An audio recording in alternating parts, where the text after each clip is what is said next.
Welcome to Nasdaq Trade Talks. I'm Jill Malandrino, global markets reporter at Nasdaq. Joining me is Tendayi Kapfidze, chief economist at LendingTree. We're going to discuss what's happening in the housing market. Tendayi, it's great to see you as always. Welcome back to Trade Talks. Good to see you. And really, the story here is new home sales dropped 5.9% as prices accelerate and inventory remains tight. What's happening here? Are we seeing buyers simply priced out of the market? Are builders struggling with input costs and supply and just not building? I think it's all of the above.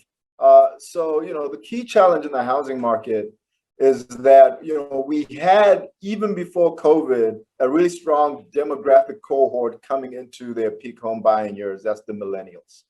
And what happened with COVID is because it drove interest rates so far down, it then created kind of an acceleration or a pull forward, probably of a lot of sales that would have occurred over maybe 3 or 4 years. People are trying to get into those homes now. So that's boosted demand, and the low rates have also boosted prices. And so we have this strong demand on the one hand, but supply has been slow to respond, in part because of building costs and obstacles to building, as well as maybe people not wanting to list their homes during this time of COVID. So it's kind of coming from both sides: strong demand, low supply, low interest rates, all ending up in higher prices. So Tendayi, is this consistent with the existing homes data that we saw come out last Friday? Yeah, so we've seen a decline in existing homes month over month. But when you look at home prices, they're up almost 20% year over year, which is, the fastest pace of home price increases that we've seen since the financial crisis. So that's saying that, because of the lack of supply and the strong demand, people are having to bid higher and higher values in order to secure a home, and that's pushing the prices up. Well, I would imagine the concern there is the more they're bid up, then you have to think about when you have your appraisal done as well. You don't want to be underwater as soon as you purchase your home. Well, the appraisals tend to, appraisals use what's called a comparable sale, right? Or comparable property in the neighborhood or in the area.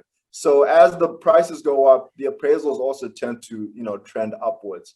And when you look at the way that mortgage lending has evolved since the financial crisis, where lending standards are much more stringent than they were, and actually got more stringent last year because of the COVID crisis and uncertainty around the employment of a lot of people, then, lenders are actually, very conservative in terms of where they put the appraisal, the amount that they lend, and the LTVs that people are able to borrow. So, the kind of one, aspect of all this that makes me less concerned that we're in a kind of boom that can end with a bust like we saw in '08 is really the stringency around lending standards and how that's much tighter than it used to be. And lenders are really trying to, lend to people who have the capacity to, handle the payments going forward. That's a good point. What do you think in terms of interest rates and how the Fed is approaching inflation? Do you think we'll start to see some hikes in 2021?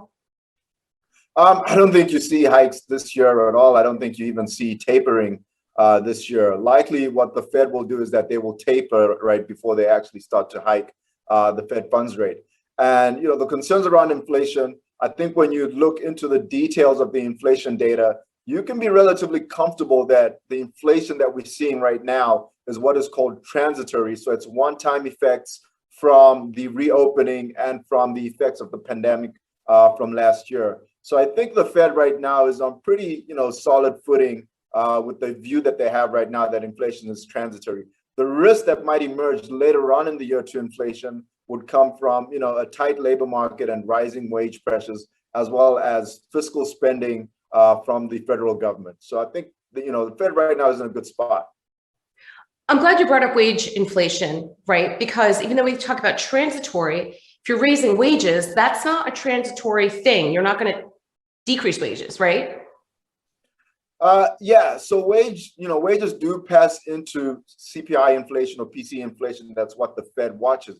But if you actually look over the past 20 or 30 years, that correlation really isn't that tight, right? So wages really matter in terms of, will then the companies have pricing power or the ability to pass on those wage increases to consumers, Or do the wage increases really mean that maybe companies take a little bit less in profit? So it's not a given that wages end up as overall price increases. It really depends on, the pricing power that companies have, which has to do with, how competitive particular markets are in terms of different products that companies sell. So yeah, it is a risk, but it's not a certain thing that wage inflation will necessarily result in overall price inflation that the Fed has to worry about. All right, Tendayi, I appreciate the insight as always. Thanks for joining us on Trade Talks, and thanks for joining me. I'm Jill Malandrino, Global Markets Reporter at Nasdaq. Glad to be here. Thank you.